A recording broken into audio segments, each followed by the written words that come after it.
வணக்கம். ஸ்ரீ சூர்யா ஹெர்பல்லேருந்து டாக்டர் கனிமொழி பேசுகிறேன். இன்றைக்கி இந்த சம்மரில் சில பேர் ஃபேஸ் பண்ணக்கூடிய இந்த மலச்சிக்கலும் அண்ட் அசிடிட்டி பற்றி தான் நம்ம பார்க்க போகிறோம். இதுக்கு 2 ட்ரிங்க் வீட்டிலே நீங்கள் ரெடி பண்ணி எடுத்துக்கலாம். அதில் ஃபஸ்ட்டு ட்ரிங்க் 1 லிட்டர் நல்லா தண்ணியை காய்ச்சிக்கோங்க. அதில் 1 ஸ்பூன் சோம்பு, 2 உலர்ந்த அத்திப்பழங்கள், 1 ஸ்பூன் சியா சீட்ஸ் ஆட் பண்ணிக்கோங்க. கொஞ்சமாக துருவின இஞ்சி போட்டுக்கோங்க. இது 4யும் போட்டு அந்த தண்ணியை ஒரு 1 hour அப்படியே மூடி வச்சுட்டு இதை சாப்பாடுக்கு ஒரு 1/2 hour முன்னாடி எடுத்துக்கிட்டிங்கன்னா மலச்சிக்கல்லேருந்து உங்களுக்கு நல்ல தீர்வு கிடைக்கும். 2வது ட்ரிங்க் இந்த அசிடிட்டிக்கானது. அதே மாதிரி சேம் ஒரே 1 லிட்டர் நல்ல வெதுவெதுப்பான தண்ணி எடுத்துக்கிட்டு கூட 1 ஸ்பூன் ஜீரா ஆட் பண்ணிக்கோங்க.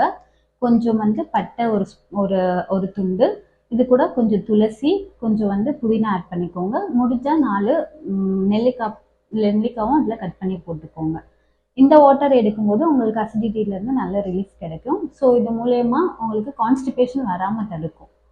இந்த மாதிரி எடுத்துக்கோங்க. ஃபுட்டு சாப்பிடும்போது நல்லா மைண்ட் பீஸ்ஃபுல்லாக அந்த ஃபுட்டில் கான்சென்ட்ரேட் பண்ணி ஃபுட்டை எடுத்துக்கோங்க. தென் கையில் சாப்பிடுங்க.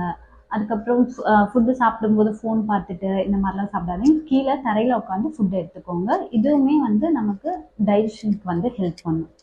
இதையெல்லாம் தவிர்த்து முடிஞ்சால் ஒரு 20 மினிட்ஸ் கண்டிப்பாக யோகாசனம் பண்ணும்போது இன்னுமே நம்மளோட டைஜஷனுக்கு ரொம்ப ஹெல்ப்ஃபுல்லாக இருக்கும். யோகாசனம் சின்ன சின்னது, இந்த பவன முக்தாசனா இதெல்லாம் ரொம்ப ஈஸியாக பிகினர்ஸ் கூட பண்ணலாம்.